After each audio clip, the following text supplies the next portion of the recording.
श्री गुरुवे नमः। नमो महावदन्याय कृष्ण प्रेम प्रदायते कृष्णाय कृष्ण चैतन्य नामने गौरत्युषे नमः। हे कृष्ण करुणा सिंधु दीन बंधु जगतपते गोपेश गोपिका कांत राधा कांत नमोस्तुते। तप्त कांचन गौरांगी राधे वृंदावनेश्वरी विश्वभानुसुते देवी प्रणमामि हरिप्रिये। तवैवास्मि ना जीवामि त्वया बिना इति विज्ञाय राधे त्वं नये मां चरणान्तिकं। गुरुवे गौरचन्द्राय राधिकायै तदालये कृष्णाय कृष्ण भक्ताय तद्भक्ताय नमो नमः। वाञ्छाकल्पतरुभ्यश्च कृपा सिन्धुभ्येव च पतितानां पावनेभ्यो वैष्णवेभ्यो नमो नमः। श्री कृष्ण चैतन्य प्रभु नित्यानंद श्री अद्वैत गदाधर शिवासादि श्री गौर भक्त वृंद। हरे कृष्ण कृष्ण कृष्ण हरे हरे, हरे राम राम राम हरे हरे। मैं सर्वप्रथम मध्य गुरु पद्म नित्य प्रविष्ट ओम विष्णुपाद अष्टोत्तर शतर श्रीमद् भक्ति वेदांत श्री नारायण गोस्वामी महाराज मध्य शिक्षा गुरु पद्म नित्य प्रविष्ट ओम विष्णुपाद अष्टोत्तर शतर श्रीमद् भक्ति वेदांत श्री वामन गोस्वामी महाराज के श्री चरण कमलों में असंख्य कोटि दंडवत प्रणाम कर उनकी अहेतु की कृपा की वांछा करती हूँ। मैं ग्रंथ राशि चतन शिक्षामृत तदीय रचयिता ओम विष्णुपाद सच्चिदानंद श्री भक्ति विनोद ठाकुर के श्री चरण कमलों में अनंत अनंत कोटि दंडवत प्रणाम कर उनकी अहेतु कृपा की भिक्षा करती हूँ। मैं उपस्थित श्रोता मंडली वैष्णवी सभी के लिए यथा योग्य वंदन अभिवादन दंडवत करती हूँ। तो भक्ति के प्रसंग में हम वृंदावन चले गए और वृंदावन जाकर के हमने बहुत दर्शन भी कर लिए, लेकिन हमने अनुगत्य नहीं किया। किसका? हमारे गोस्वामी वर्ग का। हमारे गोस्वामियों ने इस वृंदावन धाम में रहकर कैसे भगवान की सेवा की है। भक्ति एक चीज है, भक्ति में हम सीख भी बहुत लेते हैं। हम ऐसा लगता है कि हम कर भी बहुत रहे हैं, लेकिन वास्तव में हम कृष्ण की सेवा नहीं कर रहे तो हम कुछ भी नहीं कर रहे। तो भक्ति जो है वो है तो चित्त की वृत्ति, लेकिन ये सेवोन्मुखी होनी चाहिए। हमारा जो कुछ भी काम हो उसमें कृष्ण की इंद्रियों का तर्पण हो, कृष्ण उससे प्रसन्न हो, तो वो भक्ति बहुत जल्दी सिद्ध हो जाती है। हमने ये जो मंत्र जितने भी जप रहे हैं इनकी सिद्धि नहीं हो रही। सिद्धि के लिए हम प्रयास कर रहे हैं दिन रात, ये मंत्र सिद्ध हो, जल्दी से सिद्ध हो। ऐसा क्या हो तो दोनों बातें चलेंगी, एक तो हमारी कोई कमी ना रह जाए और दूसरी ये किसी भी प्रकार से सिद्ध हो। तो हम जो भी कर्म करें, ज्ञान करें, जो कुछ भी है, जब जन्म और मरण जिनके हाथ में है तो बीज का भी उन्हीं के हाथ में दे देना चाहिए, जैसा भी रखे, जैसा भी चाहे। लेकिन फिर भी अभिधेय प्रयास हमारे जारी रहने चाहिए, और प्रयास यही है कि उनकी इंद्रियों का तर्पण, जो भगवान श्री कृष्ण अधोक्षज हैं, जो हमारी इंद्रियों से परे हैं, उनका तर्पण कैसे होगा। भक्ति विनोद ठाकुर ने इतने बीच में एक बात बता दी कि संसार में हम प्रेम देख रहे हैं। यहाँ पर दो पक्षियों का प्रेम देखा जाता है, दो पशुओं का प्रेम देखा जाता है, लड़के लड़की का आपस में प्रेम देखा जाता है। कल मैं प्रभुपाद का एक आर्टिकल पढ़ रही थी, उसमें बता रहे थे कि लैला मजनू इन सब का भी प्रेम देखा जाता है। घृणित है। क्यों? क्योंकि ये शारीरिक है। शरीर के मरने के साथ ये प्रेम भी समाप्त हो जाता है। और पशुओं को तो पता नहीं होता कि कौन पिता है, कौन माता है, कौन बहन है, उनको कुछ आभास ही नहीं होता। अब इसके ऊपर हम चले जाते हैं स्वर्ग में कि चलो स्वर्ग में अप्सराएं हैं, बहुत सुंदर है। और वहां पर उन अप्सराओं का जो यौवन है और सौंदर्य है वो कभी नहीं मरता, क्योंकि अप्सरा का मतलब यही है कि जो सदाई युवा रहेगी। तो बहुत से लोग कुछ ऐसे काम कर जाते हैं स्वर्ग की प्राप्ति की लालसा से, तो वहां पर उनको अप्सराओं का सुख मिल जाता है। तो वो सुख कहाँ तक रहा? स्वर्ग तक। स्वर्ग के बाद फिर उनको यहाँ से फेंक दिया जाता है। स्वर्ग में बुढ़ापा नहीं है, लेकिन चिरकाल नहीं है, हमेशा स्वर्ग रहता है, ऐसा नहीं है। वहां से फिर फेंक दिया जाता है। इसके बाद हमारे महर लोग हैं, जन लोग हैं, तप लोग हैं, वहाँ ऋषि हैं, ऋषिकाएं भी हैं जिन्होंने बहुत तपस्या इत्यादि की है। 45 ऋषिकाएं हैं, 45 प्रकार की ऋषिकाएं हैं, वो वहां पर हैं। वहां पर बिल्कुल भी भोग बुद्धि नहीं रहती है, जरा भी नहीं। ऋषिकाओं के प्रति मातृ भाव रहता है। अच्छा, उसके बाद फिर ब्रह्मा जी के लोक में आ जाओ। ब्रह्मा जी के लोक में भी जो गायत्री जी हैं, वो जो चतुर्मुख ब्रह्मा है, उनसे उनकी बहुत रुचि नहीं होती। गायत्री जो मंत्र है वो है ही इसीलिए कि पर क्या रसे श्री कृष्ण की उपासना करो। स्वयं गायत्री श्री कृष्ण से कहती है, चतुर्मुख ब्रह्मा मुझे रास नहीं आते श्री कृष्ण। जो तुम्हारा वंशी वदन है, जो तुम्हारा सौंदर्य है, जो तुम्हारे मुख पर जो अलकावलियां लटकती हैं, बिंब फल के समान तुम्हारे होठ हैं, तुम्हारा जो कपोल प्रदेश है, तुम्हारा देखने का तरीका है, तुम्हारा जो पीताम्बर है, इतने सुंदर तुम वस्त्र पहनते हो, इतने सुंदर तुम्हारे शरीर की बनावट है, इतने सौंदर्य से हमारा कहीं और मुख जाता ही नहीं है। अब इसके ऊपर चले जाओ बैकुंठ धाम में। बैकुंठ धाम में लक्ष्मियां हैं, सब लक्ष्मियां हैं। जितने भी हमारे भगवान के अनेक अनेक अवतार होते हैं, वो सब जाकर के बैकुंठ में चले जाते हैं। हमारे वराह जी हैं, हमारे नरसिंह देव हैं, सबके अपने अपने प्रकोष्ठ हैं, अपने अपने धाम में सब चले जाते हैं। तो वहाँ पे कुछ लक्ष्मियां रह जाती हैं। तो यहाँ से जो बैकुंठ में जाएगा, जैसे कि अभी जो वैधि भक्ति करते हैं वो बैकुंठ तक जाते हैं, तो वहाँ पे उनको 5 प्रकार की मुक्तियां भी मिल जाती हैं। सालोक्य, सारूप, सायुज्य, साष्टी और सारूप्य। सालोक्य समान लोग मिल जाता है, यानी कि बैकुंठ, जैसे कि समझो हम कोई कहे बम्बई में है, तो बम्बई तो कितनी बड़ी है, बम्बई का एक वासी हो गया, बैकुंठ का एक वासी हो गया। ये होगी सालोक, समान लोग। वहां पे कोई बैकुंठ इतना बड़ा है, वहां पे वो रह जाएगा। अब हो गई सायुज्य, जब तक भगवान रहेंगे तब तक वो रहेगा, उसको उधर ही रहेगा। और भगवान कभी मरते नहीं है, जीव भी कभी मरता नहीं है, परंतु उसको ऐसा एहसास होता है कि भगवान जब तक है तब तक मैं हूँ, जबकि सभी जब तक है, लेकिन हम 84 लाख में भटक रहे हैं।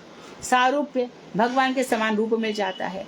ऐसा भी नहीं है कि भगवान के समान रूप, जैसे कि आप देखो नील माधव गए है ना, नील माधव में वहां पर एक कुआं है, छोटा सा चतुर्भुज। नील माधव है जगन्नाथपुरी से काफी आगे, जहाँ पर आदि जगन्नाथ प्रकट हुए थे।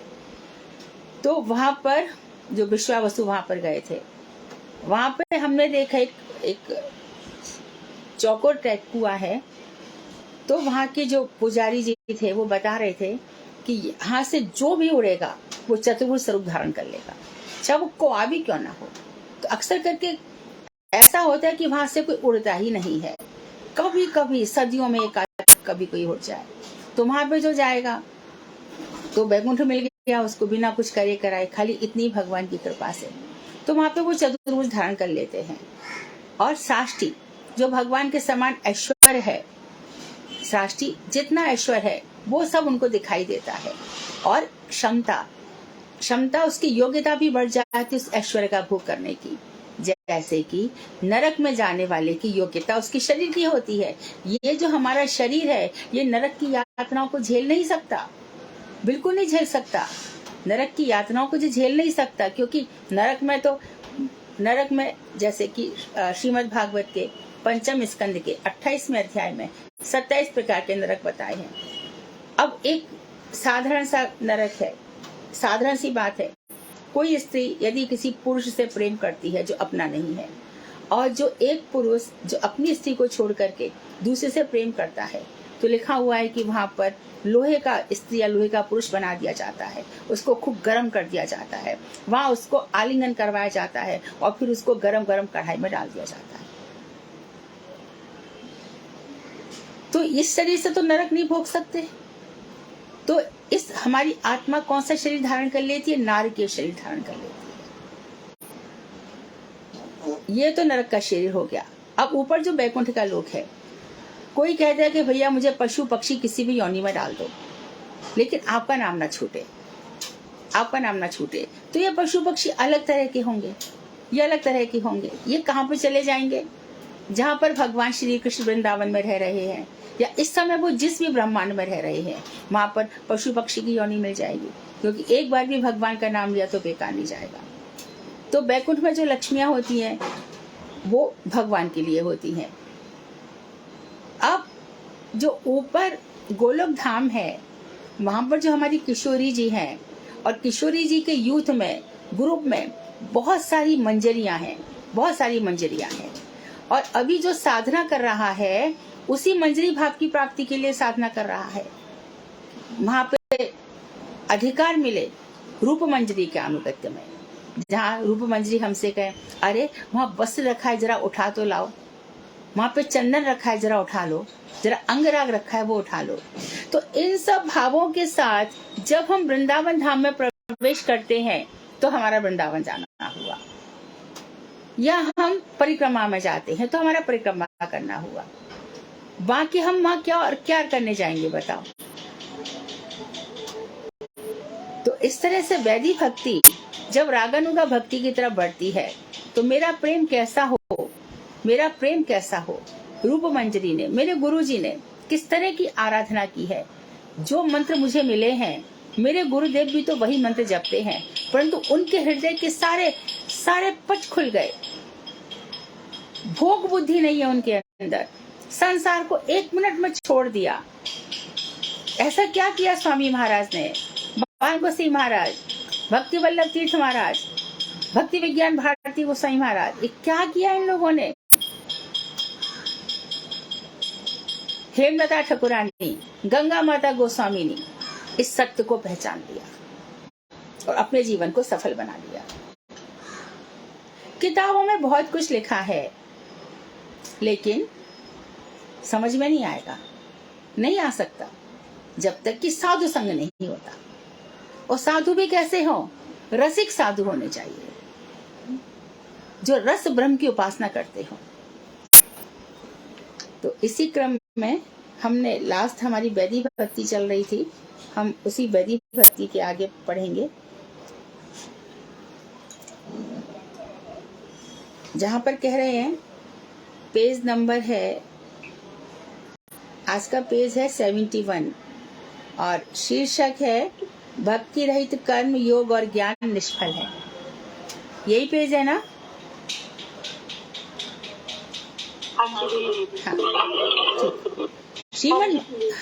श्रीमन महाप्रभु ने कहा है कि कर्म अष्टांग योग, अष्टांग योग जो पतंजलि का योग है ना, यम नियम आसन प्राणायाम प्रत्याहार समाधि, ये जो अष्ट अंग है।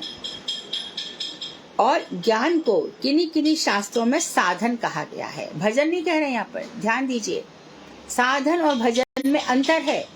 साधन जो हम इस शरीर से कर रहे हैं, अपने हाथ नाक कान पैरों से परिक्रमा लगा रहे हैं, लेकिन अभी उसमें भाव नहीं जुड़ा है, भगवान की सेवा की वासना भी परिपुष्ट नहीं हुई है। अभी हम बिल्कुल कॉन्शियसली एकदम चेतन दिमाग से साधन कर रहे हैं। तो किन्हीं किन्हीं शास्त्रों में इनको साधन कहा गया है। इसलिए अल्प बुद्धि वाले, कम बुद्धि वाले व्यक्ति इन शास्त्रों का तात्पर्य अपने हृदय में धारण न कर पाने के कारण उनको ही मुख्य अभिधेय या साधन मान बैठते हैं। श्रीमन चैतन्य महाप्रभु की वाणी है कि ज्ञान भी साधन है, कर्म भी साधन है, अष्टांग योग भी साधन है। जैसे कि श्रीमद् भगवद गीता है, उसके पहले 6 अध्याय कर्म के विषय में है, बीच के 6 अध्याय भक्ति के विषय में है, अंत के 6 अध्याय ज्ञान के विषय में है। तो कोई समझता है कि ज्ञान ही, कोई समझता है कर्म ही, और कोई समझता है कि अष्टांग योग, पहले यम कंट्रोल करो अपने हृदय को, मन बुद्धि चित्त अहंकार को कंट्रोल करो। यम नियम, आप आराम से स्वस्तिक मुद्रा में बैठ जाओ, ध्यान लगाओ, नियमों का पालन करो।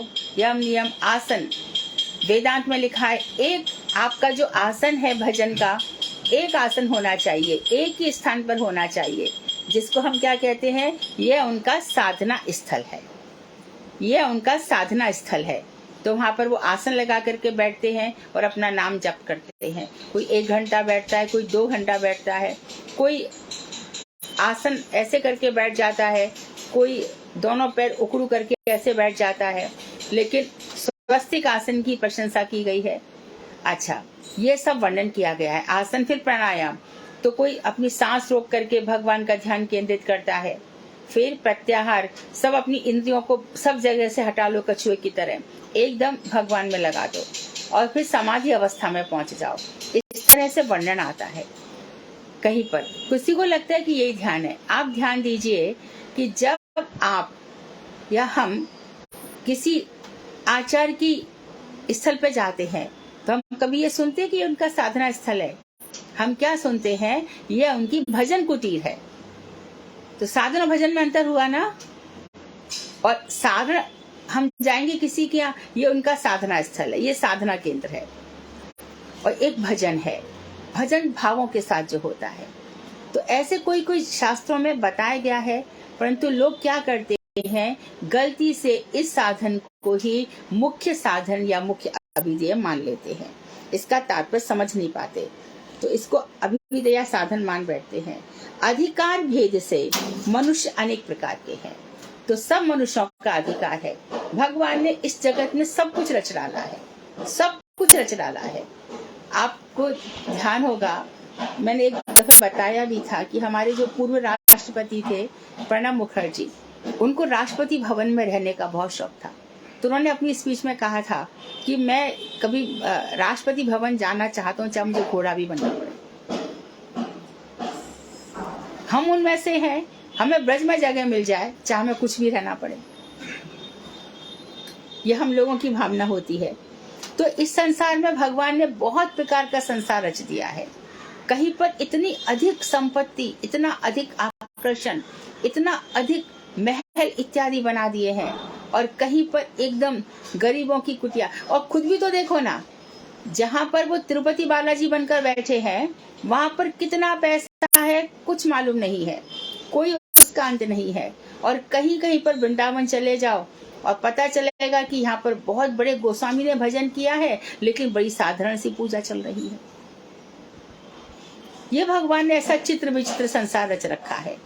उनका कोई भक्त वहां पे देखा जाएगा कि बहुत धन है, और कोई भक्त देखा जाएगा कि एक साधारण है। और तब फिर खुद स्वयं ने क्या कहा है, खुद स्वयं ने क्या कहा है, प्रतिकूल परिस्थितियों में भजन करो तो मैं ज्यादा खुश होता हूँ, विपरीत परिस्थितियों में भजन करो तो मैं ज्यादा खुश होता हूँ। और खुद भी ये भी कह रहे हैं कि मैं सब कुछ छीन लेता हूँ। ये सब भगवान ने ऐसी दुनिया रच रखी है।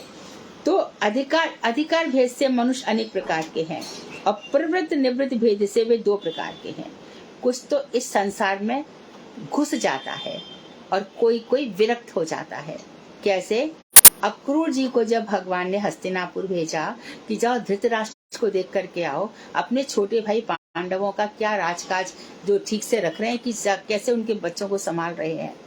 अक्रूर ने धृतराष्ट्र को समझाया, धृतराष्ट्र तुम ठीक नहीं कर रहे हो, तुम इतना पक्षपात कर रहे हो, अपने भाई के बच्चों के साथ ऐसा व्यवहार मत करो।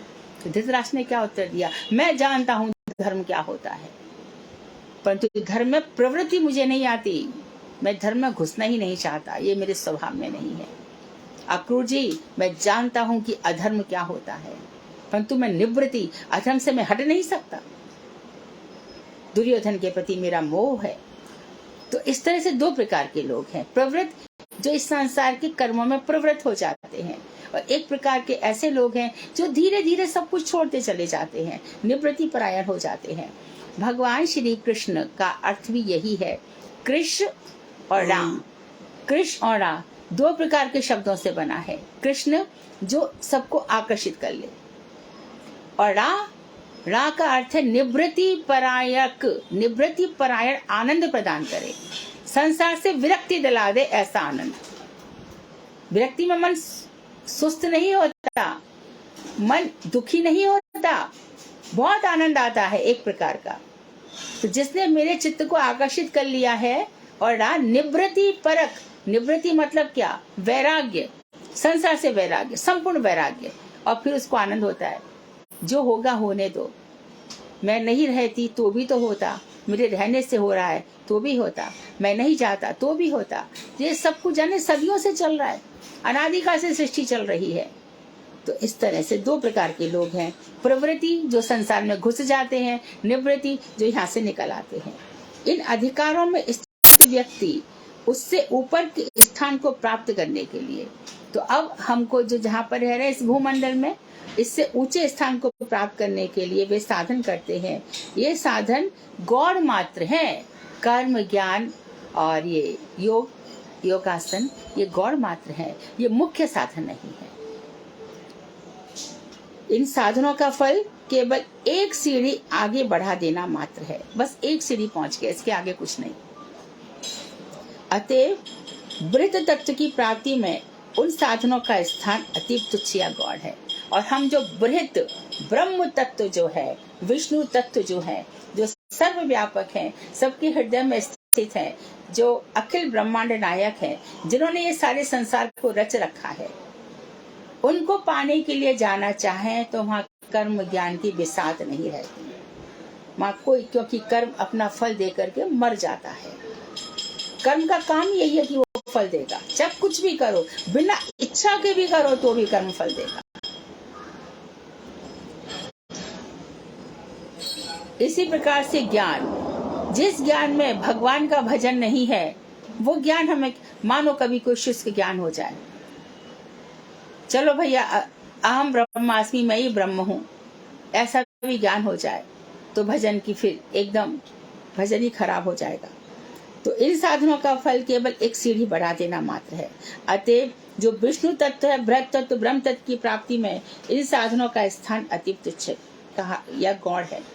कर्म, योग और ज्ञान, उन पथों का उद्देश्य भक्ति न होने से उनमें स्वतंत्र रूप से कोई भी फल देने की शक्ति भी नहीं होती। और यही कह रहे हैं कि यदि उनका उद्देश्य, कर्म ज्ञान योग का उद्देश्य भक्ति नहीं है, यानी कोई भी कर्म भक्ति परक नहीं है।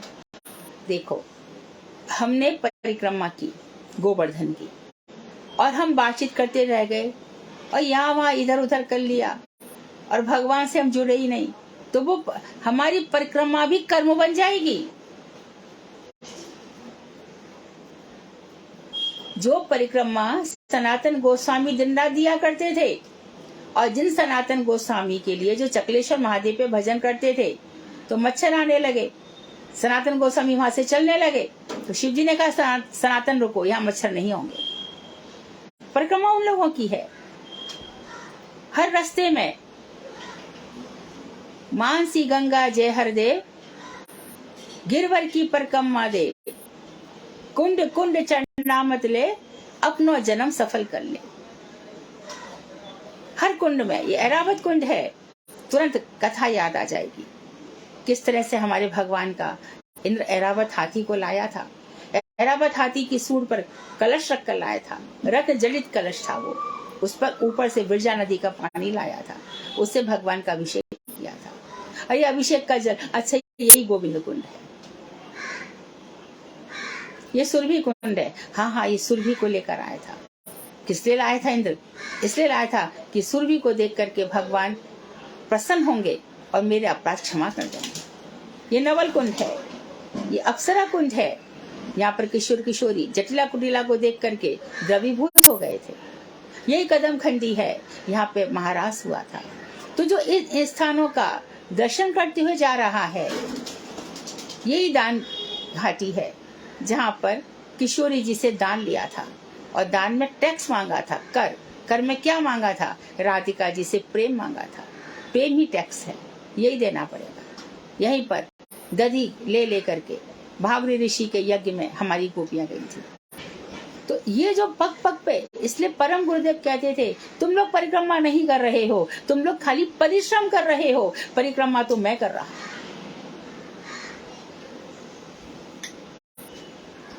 तो ये सब जब भाव नहीं होता है तो ये कर्म बनकर रह जाता है। इसी प्रकार से योग भी, प्राणायाम इत्यादि कुछ भी कर लो, प्रत्याहार, हमने इंद्रियों को समेट लिया, पर किसके लिए समेटा? हमने संसार को छोड़ा, पर किसके लिए छोड़ा? हमारा ऑब्जेक्ट, हमारा उद्देश्य क्लियर ही नहीं है। हमने राधा कृष्ण की प्राप्ति के लिए छोड़ा, तो फिर योग भी सफल है। लेकिन आज का जो योग सिखाया जा रहा है, पतंजलि योग या योग जो कुछ भी है, उसमें एक्सरसाइज सिखाई जाती है, आसन सिखाए जाते हैं, कृष्ण भक्ति दूर दूर तक नहीं है। इसलिए वो कोई फल नहीं दे रही है। योग तो हो रहा है, फल नहीं हो रहा। और जो योग इतना सिखा रहा है वो दवाइयां भी उतनी बना रहा है। आसन सिखा रहा है, कहाँ बीमारियां रुक रही हैं, कहाँ सब कुछ हो रहा है, कितनी दवाइयां बनाई जा रही है, कितना सब कुछ। तो खाली योग से ही बीमारी नहीं हो ऐसा भी नहीं हो रहा है। अच्छा, इसी प्रकार से ज्ञान भी, कितने ही प्रकार के ज्ञान हो रहे हैं, रोज नए नए आविष्कार हो रहे हैं। जिसका उद्देश्य भक्ति नहीं है वो सब बेकार है। इनमें स्वतंत्र रूप से यदि ये भक्ति के साथ होते हैं तो ये फल देते हैं। यदि उन साधनों का चरम उद्देश्य कृष्ण भक्ति हो तो वे कुछ कुछ गौर फल प्रदान करते हैं। तो ये कौन सी गौर फल क्यों प्रदान करेंगे? क्योंकि अब इस भक्ति का नाम क्या हो जाएगा? कर्म मिश्रा भक्ति, ज्ञान मिश्रा भक्ति, योग मिश्रा भक्ति। मिश्रण है, शुद्ध नहीं है। केवला भक्ति जो होनी चाहिए, शुद्धा भक्ति, जिसमें ना कर्म मिश्रित है ना ज्ञान मिश्रित है, जो हमारी गोपियों की है। इसलिए वो गौर फल प्रदान करते हैं। केवल ज्ञान से मुक्ति नहीं होती, भक्ति के उद्देश्य से जो संबंध ज्ञान होता है उसका प्राथमिक फल ही मुक्ति है। तो ज्ञान, केवल ज्ञान से मुक्ति नहीं होती, और भक्ति के उद्देश्य से जो भगवान के साथ हमारा संबंध ज्ञान होता है, तो भगवान से हमारा संबंध हो। हम सबसे बड़ी दुख क्यों हमें पटक दिया गया संसार में? क्योंकि कृष्ण के साथ जो हमारा संबंध है वो हमें समझ में नहीं आ रहा। ये तो समझ में आ रहा है कि हमारा माता पिता है, ये हमारे भाई बहन है, ये हमारे बेटे बेटी है, ये संबंध तो खूब समझ में आ रहे हैं।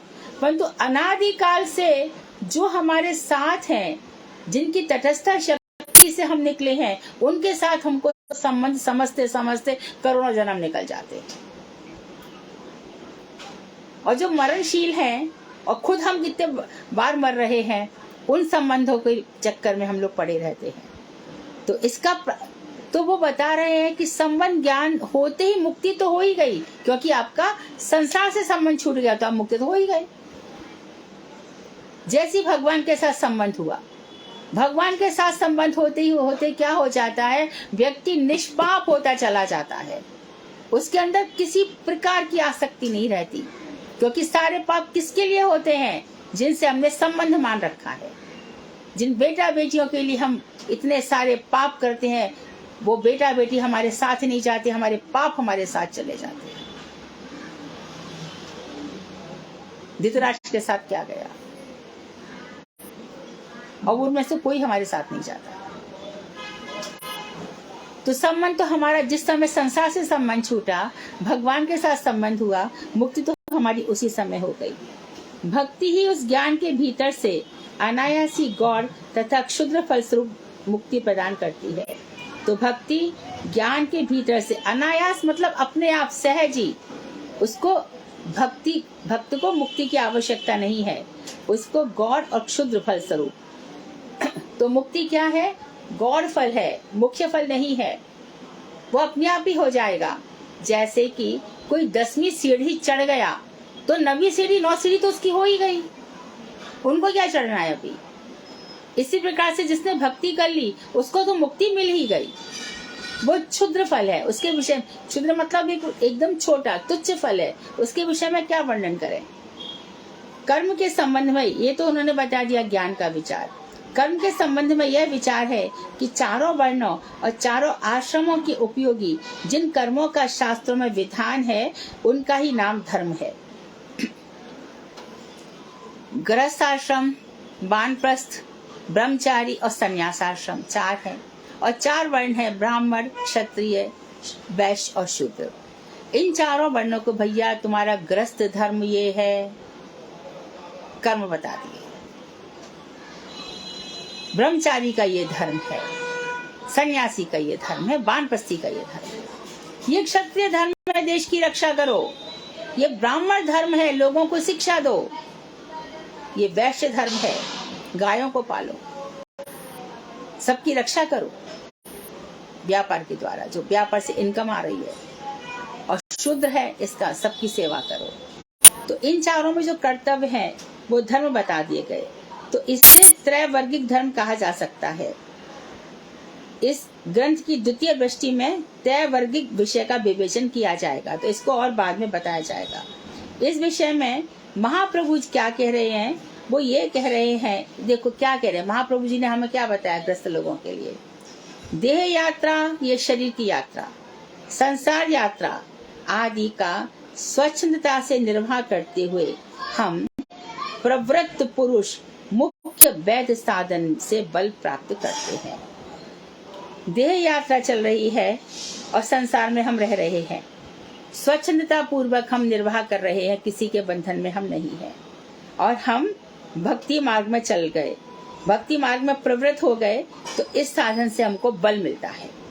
अतएव वर्णाश्रम धर्म को कृष्ण भक्ति की उपयोगी बनाकर प्रतिपालन करने के लिए अति प्रवृत्त पुरुष गण ही शुद्ध भक्ति के अधिकारी हैं। तो उन्होंने बहुत सुंदर बात कह दी कि देखो शरीर की यात्रा में भी लगे रहो, समय पे इस शरीर को खाना दे दो, समय पर इस शरीर को व्यायाम दे दो, समय पर इस शरीर को औषधियां दे दो, ये देह यात्रा चलेगी। इस देह यात्रा के लिए अर्जन भी करना पड़ेगा, थोड़ा बहुत कमाना पड़ेगा, तो कह दिया कमा लो कमा लो। जो संसार यात्रा में रह रहे हैं, ब्रह्मचारियों को, सन्यासियों के ऐसे आदेश नहीं है, ग्रस्त को आदेश है, आप रह सकते हो, कमा सकते हो। और संसार यात्रा इस तरह से परिवार का पालन करते हुए फिर भी हमने क्या किया है, हमने भक्ति को अपने जीवन का मुख्य साधन बना लिया है। तो कृष्ण भक्ति के उपयोगी बना लिया है अपने वर्णाश्रम धर्म को। तो इसके लिए अति प्रवृत्त जो बहुत अधिक लग गए हैं वे शुद्ध भक्ति के अधिकारी हैं। परंतु जो लोग इन आश्रमों में रहकर, या वैश्य हो या शुद्र हो या कोई भी हो, जो लोग भक्ति का आचरण ना करके वर्णाश्रम धर्म में अवस्थित हैं, वे वर्णाश्रम धर्म रूप स्वधर्म का साधन करके भी नरकगामी होंगे। अर्थात जो गृहस्थ धर्म का खूब पालन कर रहा है, उसको सिखाया जाता है, अरे तुम घर गृहस्थी में हो, तुम्हारा भजन से, तुम्हारा मठ वट से क्या लेना देना है। ऐसा सिखाने वाला और ऐसा सीखने वाला ये नरक जाएंगे।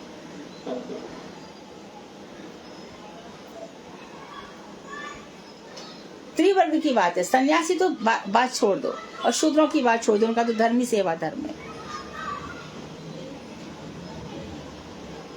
तो कोई भी आश्रम में रहो, ब्रह्मचारी में, गृहस्थ में, वानप्रस्थ में, भगवान की भक्ति वही सबसे बड़ा धर्म है।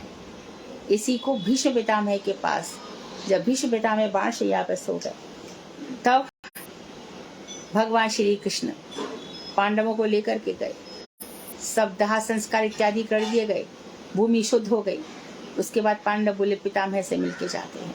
56 दिन तक रहे वो, पितामह के पास गए। तो भीष्म पितामह के पास कृष्ण का इनको सिखाओ थोड़ा। तब श्रीमद् भागवत में वर्णन आता है, गृहस्थ धर्म इत्यादि क्या है, 7वें स्कंध में प्रहलाद जी की कथा के बाद ये सब वर्णन आता है, गृहस्थ को कैसे जीना चाहिए।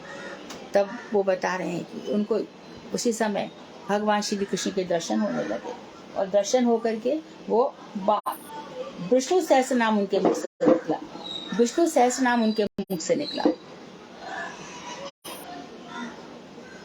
तब द्रौपदी बोली, आज तो बहुत ज्ञान की बात कर रहे हो, उस समय आपका ज्ञान कहाँ चला गया था। गांधारी भी बैठी थी, ताई जी भी बैठी थी, मेरी सास कुंती भी बैठी थी वहां पर, आप सब लोग बुजुर्ग वहां पर बैठे थे, किसी की आवाज नहीं निकली। आप तो सबसे बड़े थे ना, आप क्यों चुप रहे। जो मेरा खून था, जो मैंने दुर्योधन का अन्न खाया था, वो अब निकल गया है, अब मैं स्वतंत्र हूं। तो उन्होंने यही सब बात सिखाई थी कि गृहस्थ को तो बिना भगवान के भजन के हम कितना भी गृहस्थ को, मेहमानों को, अतिथि देवो भव, मातृ देवो भव, पितृ देवो भव, ये सब कितना भी कर लें, कृष्ण की भक्ति नहीं है, कृष्ण को समर्पण नहीं है, तो क्या लिखा है, नरकगामी होना होगा।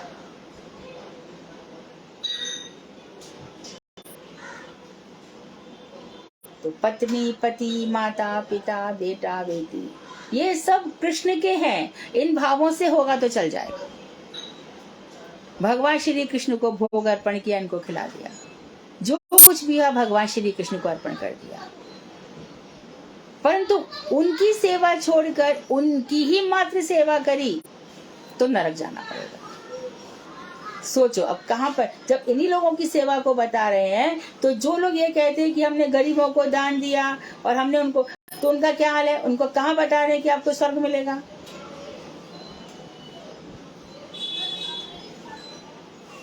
हम भिखारियों को दे आए, कुछ नहीं दे के आए, अपना अगला जन्म भिखारी बना लिया। कृष्ण को प्रसाद देने के बाद खूब बांटो, कृष्ण को अर्पण करने के बाद खूब बांटो, खूब करो। स्वतंत्र भाव से करोगे तो ऐसा ही होगा। तो इन्होंने किया है कि आप वर्ण और आश्रम, तो जो लोग ये सिखाते हैं ना गृहस्थ में रह करके, ये सब बुढ़ापे की बातें हैं। अरे बुढ़ापे में कौन भजन करता है? जिसने कभी यौवन में, बचपन में भजन नहीं किया, वो बुढ़ापे में कर ले बहुत मुश्किल होता है। इसलिए अभी से अभ्यास करो। बाकी चीजों के लिए तो आप नहीं बोलते बुढ़ापा आने दो। सुबह उठ करके जो मर मर करके, अरे मेरी बहू उठ गई, मेरा ये उठ गया, मैं यहाँ बैठी हूँ, पड़ी हूँ, अपना भजन नहीं कर रही, मुझे भी जाना चाहिए, ये मेरी ड्यूटी है। मेरी एक पहचान वाली है, बोलेंगी भैया मैं कैसी हूँ, ये तो मधु जी आप जाइए और मेरी बहू से पूछिए, वो मुझे मार्क्स देगी कि मुझे कितने मार्क्स मिले। मैं कहा धक्कार है तेरे जीवन को, कृष्ण से मार्क्स नहीं चाहिए।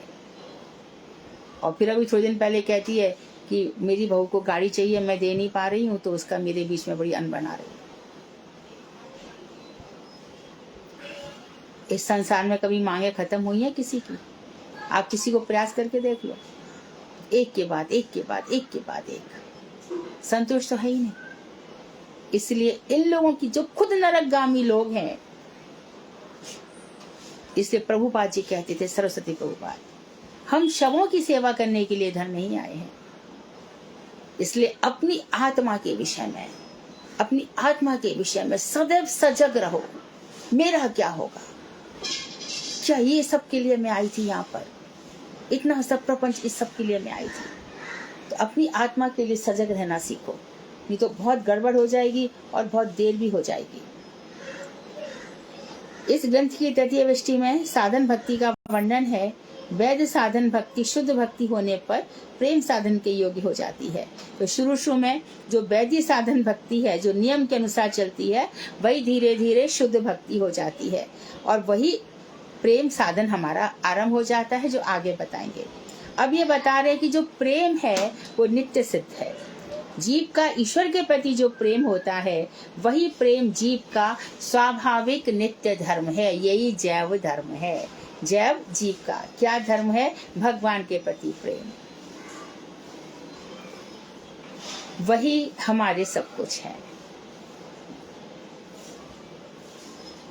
वही, चाहे उसको वैधि भक्ति से जोड़ो, चाहे किसी से दास से भक्ति से जोड़ो, सत्य भक्ति से जोड़ो। उद्धव की क्या है? भगवान की दास से भक्ति है, लेकिन थोड़े थोड़े सखा भी हैं। वो किसी प्रकार से तो वहां से सीख कर आए, गोपियों से प्रेम की शिक्षा लेने आए।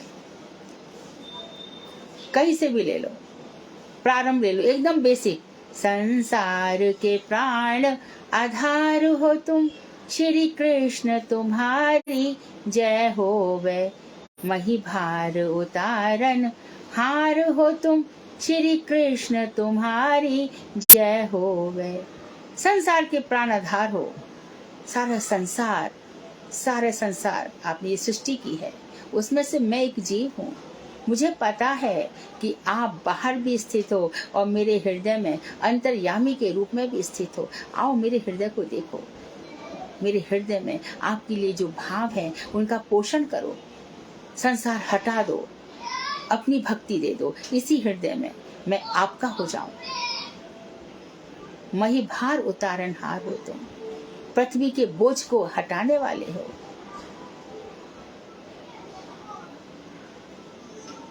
गज के हित नंगे पाँव भजे, द्रौपद हित वस्त्र तमाम तजे, जन लाज बचावन हार हो तुम, श्री कृष्ण तुम्हारी जय होवे।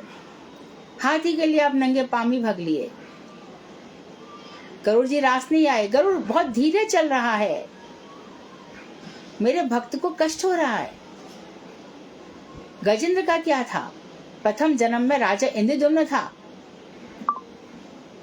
अपनी मर्जी से बिना किसी के आदेश के राजपाट छोड़ करके भजन करने लगा था। मनमानी करी तो हाथी का जन्म, परंतु उसको पिछला स्तोत्र याद रह गया था, जो पिछले जन्म में एक स्तुति गाया करता था, एक स्तोत्र था, वो उससे याद रह गया था। तो ग्रह से जब बहुत युद्ध हो गया तो उसने वही स्तुति याद की, तो भगवान उसी स्तुति से प्रसन्न होकर के आ गए। गरुड़ से कहा जल्दी चल। और द्रौपदी, कहाँ भगवान बैठे हैं और कहाँ द्रौपदी है? जब तक संसार की तरफ देखती रही, भगवान ने कहा ठीक है करवा ले, तेरी रक्षा होती हो तो। जब कही तो जब द्रौपदी ने कहा अब कृष्ण जो कुछ होगा देखा जाएगा। बिन काज आज महाराज लाज गई मेरी, दुख हरो द्वारिका नाथ शरण में तेरी। दुशासन वंश कठोर महादुखदाई, कर पकड़त मेरो चीर लाज नहीं आई।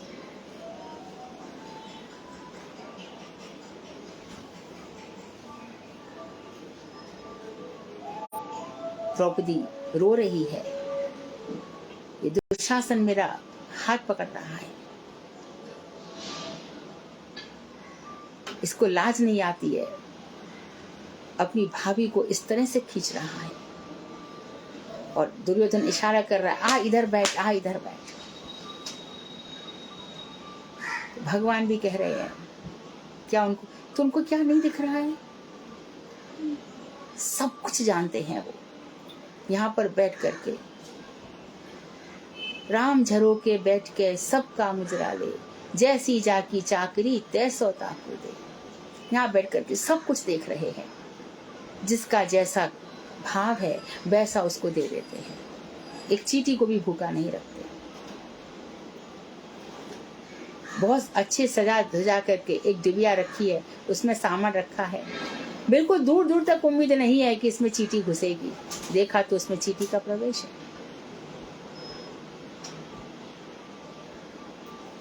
तो यही दृढ़ विश्वास होना चाहिए कि वो प्राणनाथ, वो स्वामी मेरे अंदर बैठ करके सब कुछ कर रहे हैं। तो ये जो उनसे प्रेम है ये नित्य सिद्ध इसलिए है कि शरीर मर जाएगा, आशाएं मिट जाएंगी, तृष्णाएं मिट जाएंगी, कर्म मिट जाएंगे, ज्ञान मिट जाएगा, नहीं मिटेगा तो प्रेम नहीं मिटेगा। हुतम च दत्तम च तथैव तिष्ठति। भगवान के प्रति जो भजन किया हुआ है वो वही की वही रहता है। तू भूल जाता अर्जुन, मैं नहीं भूलता। परंतु फिर गीता में क्या कही, बहु नाम जन्मनान्ते ज्ञान बान प्रपद्यते माम। बहुत जन्म जब हो गए होते हैं और जब किसी के अंतिम जन्म समीप में आ रहे होते हैं तब वो मेरे पास आता है, तब वो मेरी शरण लेता है। तो अंतिम जन्म हमारी शुरुआत हो गए, इसमें कोई संदेह की बात नहीं है। संशयात्मा विनश्यति, संदेह मत करो। सती ने संदेह किया, देखो क्या हुआ। भगवान श्री राम जब सीता जी को ढूंढ रहे हैं वन में, तो शंकर जी को प्रणाम करने आए, अपने इष्ट देव को। और सती जी कह रही है ये कैसे हैं, पत्नी के वियोग में रह रहे हैं।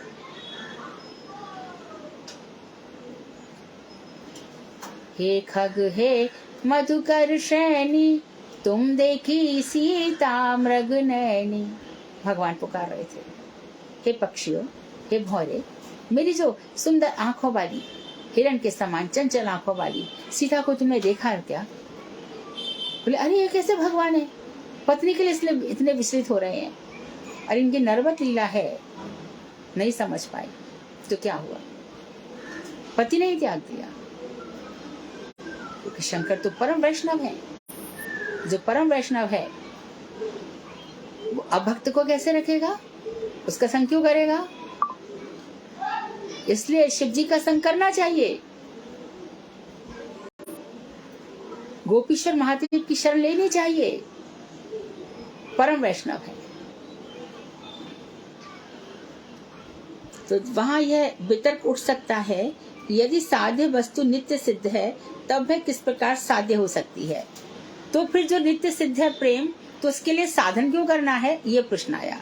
वो तो प्रेम है, साधन है। तो इसके लिए फिर महाप्रभु ने कहा कि ए वे साधन भक्ति लक्षण सुन सनातन, जा हईते पाए कृष्ण प्रेम महाधन, श्रवण आदि क्रियातार स्वरूप लक्षण, तटस्थ लक्षण उपजय प्रेम धन, नित्य सिद्ध कृष्ण प्रेम साध कबू नय, श्रवण आदि शुद्ध चित्ते करे उदय।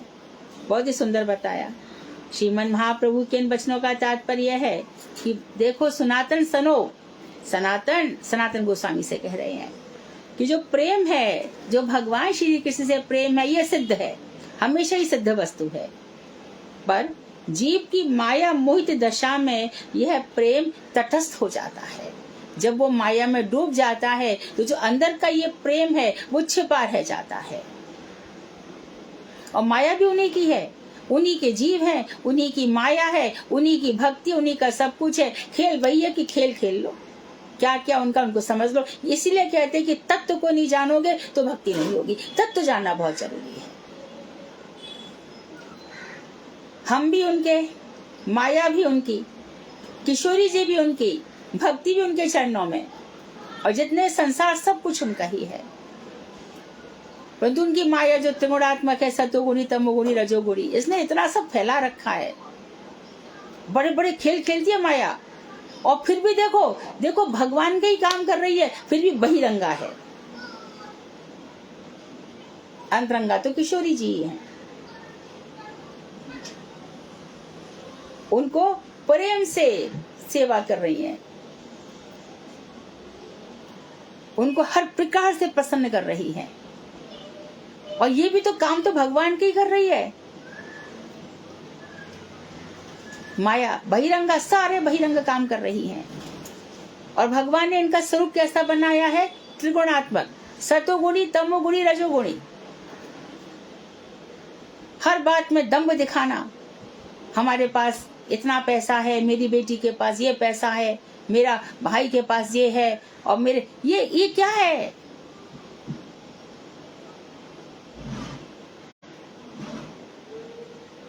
उनके यहाँ तो ऐसा, उनके ये सब मूर्ख लोग बोलते हैं। इनको मूर्ख समझो, इनके प्रभाव में मत आओ। देखो कितना सुंदर बंगला बनाया है, देखो कितनी सुंदर। अरे ये सब माया का जाल है हिम्मत तो चलो उम्र को रोक के दिखा दे, चल मौत को रोक के दिखा दे।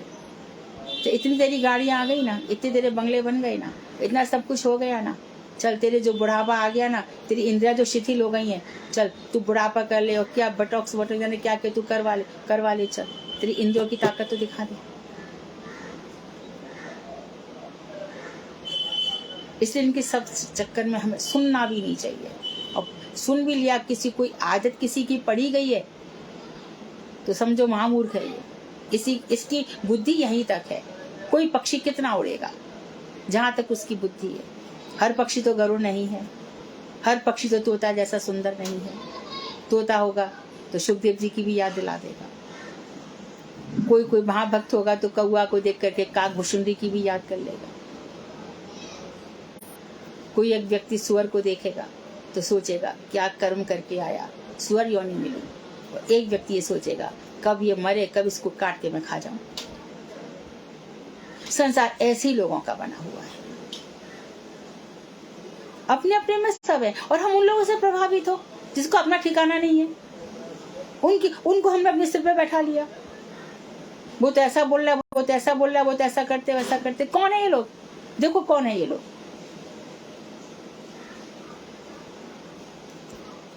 तो यही कह रहे हैं कि जीव की माया मोहित दशा में यह प्रेम तटस्थ लक्षण में, मतलब प्रेम जो स्वाभाविक है वो नहीं रहा, तटस्थ हो गया।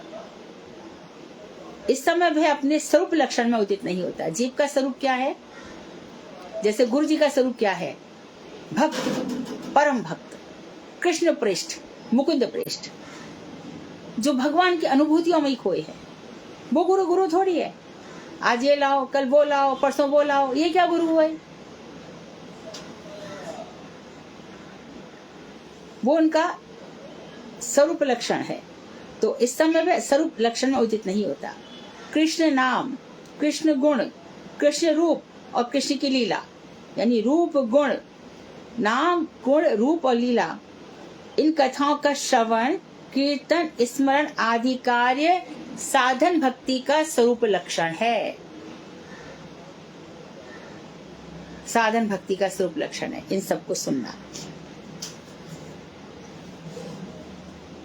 साधन करते करते छिपी हुई आग की भांति सबसे पहले तटस्थ रूप में उदित होता है। तो पहले जब हम साधन कर रहे हैं क्या, पहले क्या किया हमने? श्रद्धा, फिर साधु संग, फिर भजन क्रिया। भजन क्रिया कैसे शुरू हुई? श्रवण किया, खूब श्रवण कर रहे हैं, स्मरण हो रहा है लीलाओं का।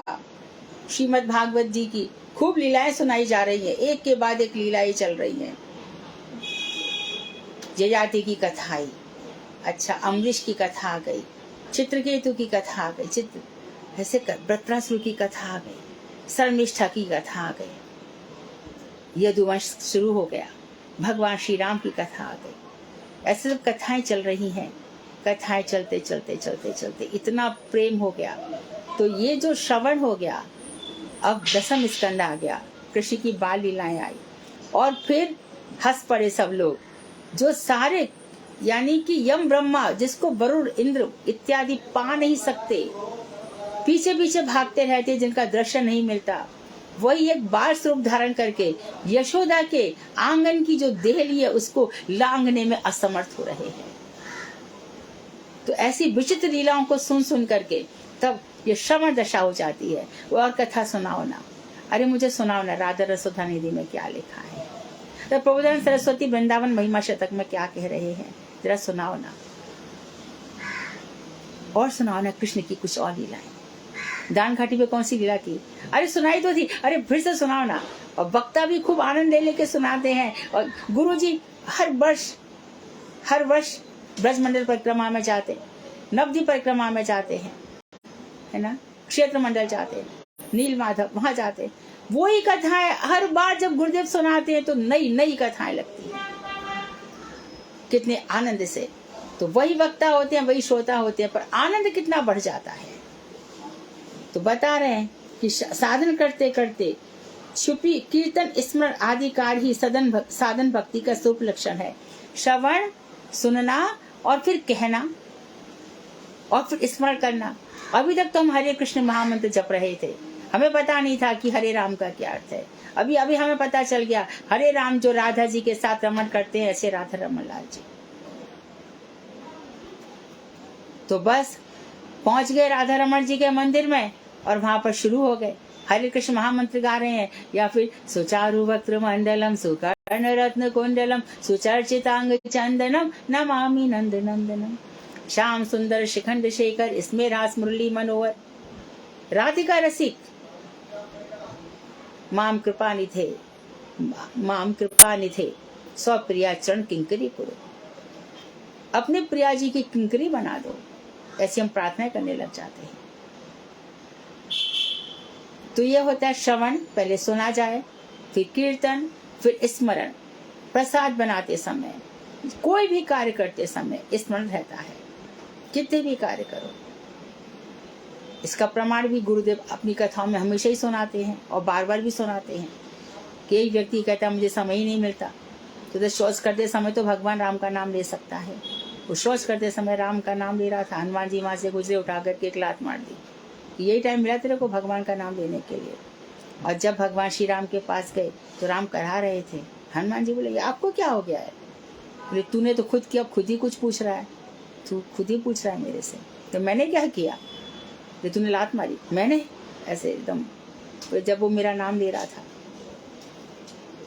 तो ये सब बताती नहीं है ये बातें कि भगवान से एक क्षण भी ऐसा नहीं है हमारा एक बार भी जो नाम लेता है वो तर जाता है। तो किसको पता चला ये बात? किसको पता चल गई कि हमने भगवान का नाम लिया? तारक तो वही है, पारक प्रेम देने वाले भी वही है। उनको भी पता चल गई, उनको भी पता चल गई, यमराज को पता चल गई। अजामिल ने एक दफे ही तो नाम लिया था, यमराज के पास बहुत सारे उसके वर्णन थे, तो यमदूतों को भेजा। लेकिन यहाँ पे क्या हुआ, एक ही बार राम नाम लिया तो 3 यमदूत आए, यहाँ तो नारायण 4 की 4 विष्णुदूत आ गए। कैसे पता चला किसी को? ये ध्वनि तरंगे है ना, क्या छुपा है उनसे? हम भजन कीर्तन स्मरण सब करते हैं, पर ये नहीं समझते कि उनको हमारे घट घट की मालूम है, घट घट वासी है वो, उनको सब मालूम है। क्यों कोई बचपन से ब्रह्मचारी बन जाता है? क्यों कोई बचपन से, गुरुदेव देखो 25-26 वर्ष में आचार्य बन गए, आगे घर बार छोड़कर सब। बाण गोसाई महाराज 10 वर्ष की अवस्था में आ गए। कितना पहले का है, या ऊपर के भेजे गए हैं? तो पूरी सृष्टि उनके इशारों पर चल रही है भाई। तो श्रवण, फिर कीर्तन, फिर स्मरण, पग पग पर घर में प्रसाद बनाते समय, किसी भी समय उनकी लीला कथाओं का स्मरण होना चाहिए। तो श्रवण, कीर्तन, स्मरण आदि कार्य ही साधन भक्ति का स्वरूप लक्षण है। यह साधन करते करते छिपी ही आग की भांति प्रेम सबसे पहले तटस्थ रूप में उदित होता है। आग लकड़ी में है, परंतु जब तक आग का घर्षण नहीं होगा लकड़ियों का, तो आग कैसे प्रकट होगी?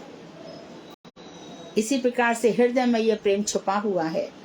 लेकिन जब श्रवण कीर्तन स्मरण होता है, ब्रह्म व्याप्त सर्वत्र समाना, प्रेम से प्रकट होए हम जाना। ब्रह्म सर्वत्र व्याप्त हैं, वो प्रेम से प्रकट होते हैं, हमें पता चल गया। तुलसीदास जी कह रहे हैं। नरसिंह देव, क्या हुआ था? कुछ तो बात हुई होगी ना, हमेशा सुनते रहते होंगे ना। यही तो कहा था हिरण्यकश्यप ने, क्या तेरा, बोले कहा सब जगह है, क्या इस खंबे में भी है? बोले हाँ है। अच्छा तो दिखा, ले देख।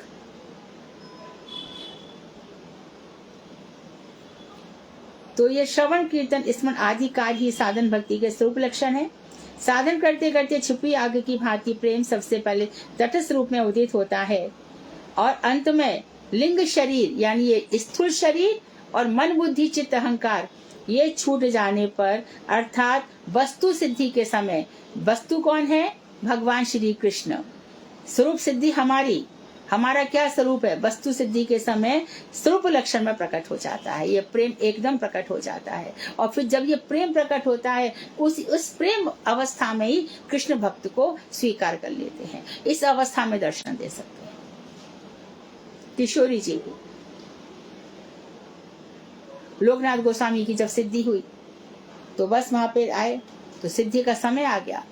हमें पता नहीं चलता हमारी सिद्धि कब हो जाएगी। हो सकता है प्रहलाद जी के समान, देखा होगा कितने सारे ध्रुव के समान कितने पहाड़ खड़े थे पापों के। तो कौन सा हमारा मंत्र होगा जो अंतिम होगा? चलो आज मेरा जितना भी कलमश था, जितना भी पाप था, सब खत्म हो गया, आज ये सब प्रकट हो जाएगा, ये मेरा अंतिम भजन होगा। बिल्कुल निराश होने की जरूरत नहीं है। भजन करते चले जाओ, करते चले जाओ। कौन सा मंत्र ऐसा होगा जिस समय वाली वस्तु सिद्धि हो जाएगी?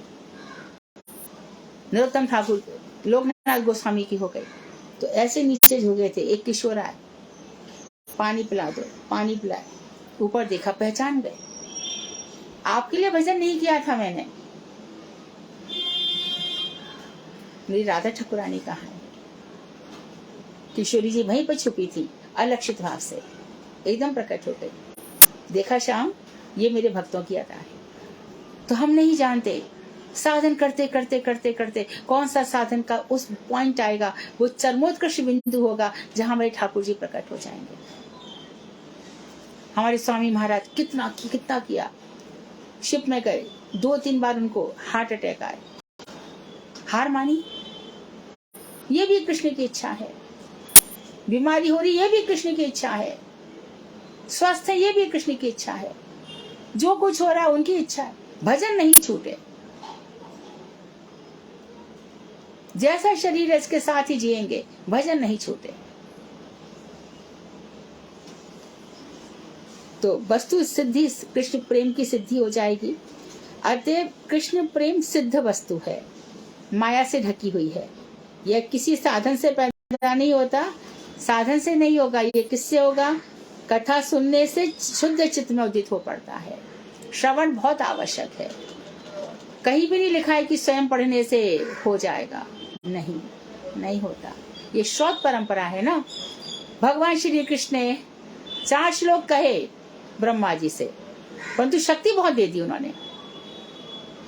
ब्रह्मा जी ने नारद से कहा कि देख भैया, ऐसी ऐसी बात है, कृष्ण ही है सब कुछ। अहम एवा समेवाग्रे, ना कोई शंकर ना ब्रह्मा, ये सब बाद में आए, मैं भी उनका बेटा ही हूँ और शंकर भी उनके ललाट से निकले हैं, बस ऐसा ही है। फिर तू मेरा मानसिक पुत्र है। और फिर नारद जी घूम रहे हैं 14 लोकों में, व्यास जी मिल गए, इतने सारे पुराण लिख डाले, सब लिख डाले, फिर भी दुखी है। दुखी तो रहोगे व्यास जी, क्यों? कृष्ण का वर्णन नहीं किया। ऐसा कुछ वर्णन किया नहीं आपने जिससे लोगों को आनंद आ जाए। आपने बहुत कुछ लिख डाला, कहीं पर शिव जी को बड़ा बना दिया, कहीं पर ब्रह्मा जी को, कहीं पर गणेश जी को, कहीं पर देवी देवता, आपने कुछ कुछ कर डाला, जो मना है कर डाला। चलो, जिसका जो अधिकार है उसको वही अच्छा लगेगा, परंतु तुम्हारा अधिकार इससे उन्नत है। तो फिर श्रीमद् भागवत आया,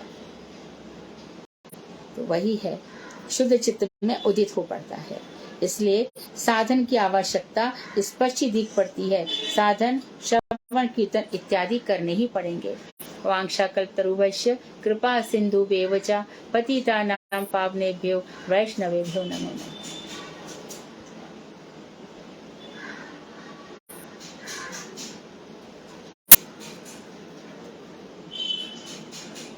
हरे कृष्णा दीदी। हरे कृष्णा। प्रणाम। धन्यवाद दीदी, आप कैसी है? हाँ, अभी तो ठीक है।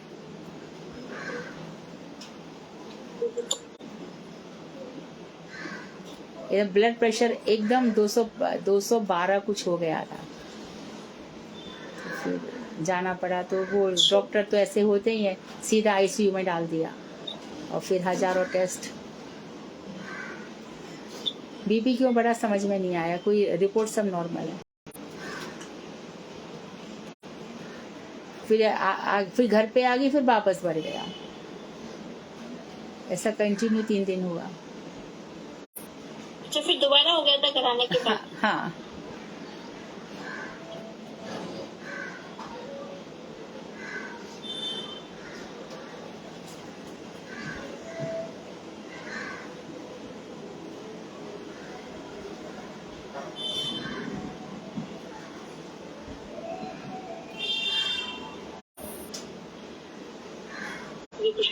हाँ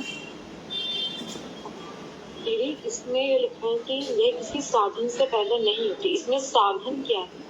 फिर से बोलो। साधन से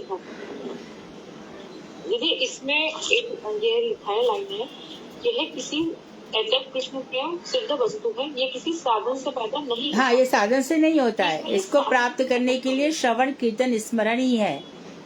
साधन तो बताए ना, साधन भक्ति में क्या क्या है। साधु संग, वहाँ पर श्रवण कीर्तन स्मरण होगा, फिर भजन होगा, उसमें कर्म योग ज्ञान आदि से नहीं होगा। जी। हरे कृष्ण। हाँ, हरे कृष्ण।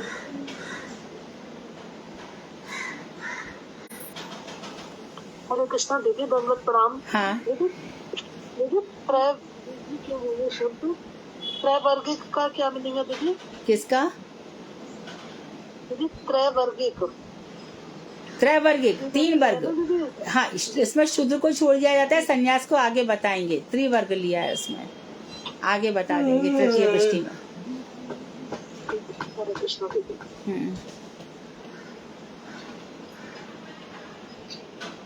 इसमें सब कुछ ऐसा ग्रंथ है ना, इसमें सारा सार आ गया है, इसलिए बहुत सुंदर ग्रंथ है ये। इसकी तुलना में ग्रंथ ही नहीं है कोई।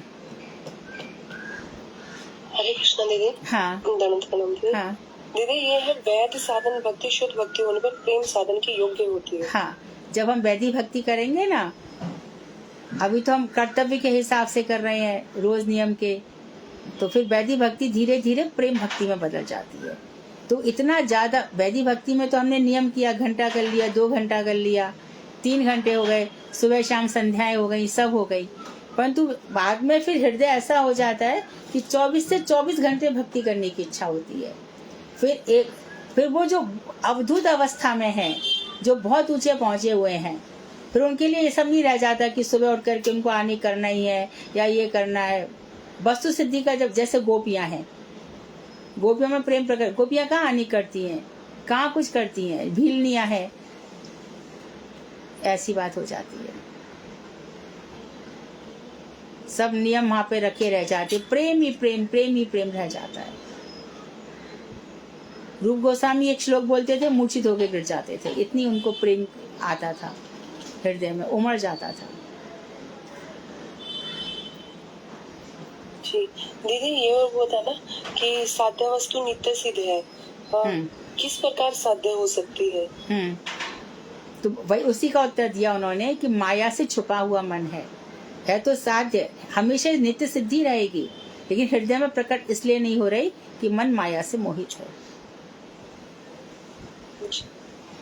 धन्यवाद, अपना ध्यान रखिए दीदी। हाँ, थैंक यू।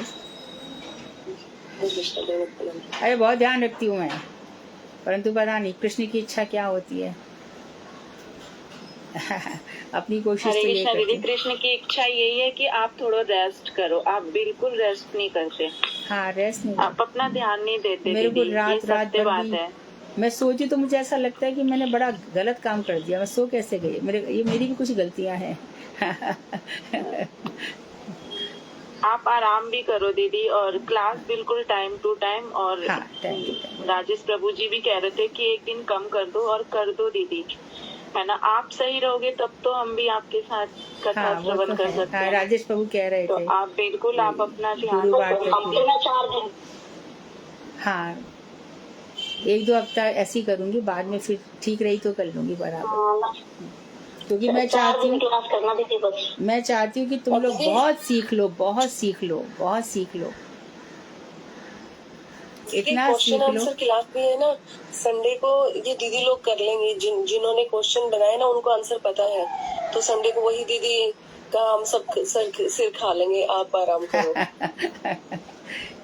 ऐसा कर लो, अच्छी बात है।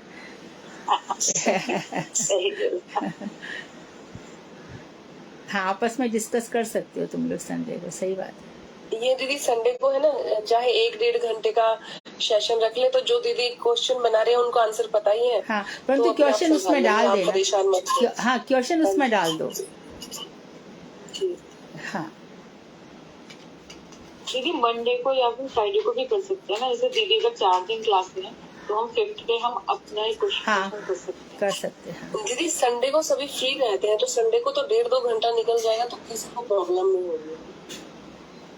संडे रख लो, क्योंकि मुझे लगेगा कि मेरी तबीयत सही है, तो फिर मैं फ्राइडे, क्योंकि मैं सोच रही हूँ कि तुम लोग ज्यादा सीखो। मेरे मन में 1-2 किताबें और हैं, इनको सीख लोगे तो तुम लोग बहुत पक्का हो जाएगा सब। दीदी सीख लेंगे हम, आप इतनी जल्दी ना करो, अभी हम भी हैं और आप भी हैं। धीरे धीरे सब सीख लेंगे। आप ही तो कहते हैं कि कछुए की चाल चलो खरगोश ना बनो। कछुए की चाल से सीखेंगे दीदी, खरगोश बन के नहीं सीखना। आप अपना रेस्ट करो, 4 ही दिन क्लास दो, 4 दिन से ज्यादा क्लास नहीं लेंगे हम आपसे। आप रेस्ट नहीं करते, सोते हाँ, दो वीक में 4 दिन ले लेती हूँ, और तीसरे वीक मुझे लगा कि मैं ठीक हूँ तो 5 दिन ले लूंगी। हाँ दीदी, आप ना बीपी अपना आप सोओगी तो आपका बीपी बढ़ेगा, थोड़ा नींद लोगी तो बीपी कंट्रोल में रहेगा। मेरी सोने की ये नींद के आपका जो बीपी बढ़ा ना दीदी, ये नींद ना लेने के कारण भी बढ़ जाता है। हाँ, डॉक्टर ने यही कहा, स्ट्रेस, डॉक्टर बोला स्ट्रेस है, क्योंकि बहुत सारे टेस्ट कराए, इतने टेस्ट कराए, बाप रे। जहाँ तक कि वो टेस्ट भी कराए, हार्मोनल टेस्ट की, सुबह कितने हार्मोन्स रहते हैं आपको, शाम को वो बदल तो नहीं जाते, इसके कारण तो शाम को बीपी नहीं बढ़ता, कितने सारे। फिर रात को नींद कैसे सोती हूँ, उसको कौन सा स्लिपोनिया, पता नहीं कौन सा टेस्ट बोलते हैं, वो भी किया, कितने सारे, बहुत सारे टेस्ट। दीदी आपने डॉक्टर को बोला नहीं कि हार्मोन्स तो हर 1 मिनट में बदलते हैं भाई, सुबह शाम का क्या देख रहे हो? नहीं, मेरा सुबह भी वही था, शाम भी वही था। दीदी आप कम से कम 5-6 घंटे रेस्ट सोइए दीदी, नींद हाँ, निकालिए पहले। नींद पूरी कर। अरे दीदी 7 या 8 घंटे। अरे 7-8 घंटे। वजन का होगा। अब दीदी तो 2-3 घंटे ही सोती है, तो मैंने 6 घंटे बोला। दीदी को 7 घंटे भी जरूरी है। हाँ, सोना मेरा कम है। दीदी है ना गुरुदेव की तरह दीदी अब आप आराम करो, बहुत टाइम हो गया अब हमारी साथ करके। गुरुदेव है ना 4 बार कथा करते थे, है ना दीदी? महाराज तो जी, दीदी भी ऐसे ही हाँ सोच रही है मैं जल्दी इनको सब कुछ दे दूं। हाँ, महाराज जी कथा। और महाराज जी के पास कोई एकदम भक्त आ जाए, जिज्ञासु भक्त गुरुदेव बहुत खुश होते थे। उनको लगता था कि मैं क्या दे जाऊं अपना। वो हमेशा एक बात बोलते थे, बेटी मैं तुम्हें अपनी सारी शक्ति संचित करना चाहता हूँ, सारी शक्ति संचित करना चाहता हूँ, पर मेरी भी तो योग्यता होनी चाहिए ना। योग्यता है दीदी, ले लिया आपने सारा। हाँ जी दीदी, आप गुरुदेव के पूरा 2 कॉपी हो, ये मेरी अनुभूति है दीदी, बिल्कुल सत्य बात है। उनके चरणों में रजिस्ट्रेशन हो जाए बस। अरे दीदी आपका तो रजिस्ट्रेशन हो गया। आपका रजिस्ट्रेशन हो गया दीदी, हमारा और करवा दो। हाँ, मुझे तुम लोगों को भी देख के लगता है कि तुम लोगों का भी हो चुका, तो मेरा भी हो गया होगा। तुम लोगों का भी लगता है कि कहीं ना कहीं सब लोग भगवान के बहुत समीप आ रहे हैं। इतनी सुंदर तुम लोग जब उत्तर देते हो ना प्रश्नों के।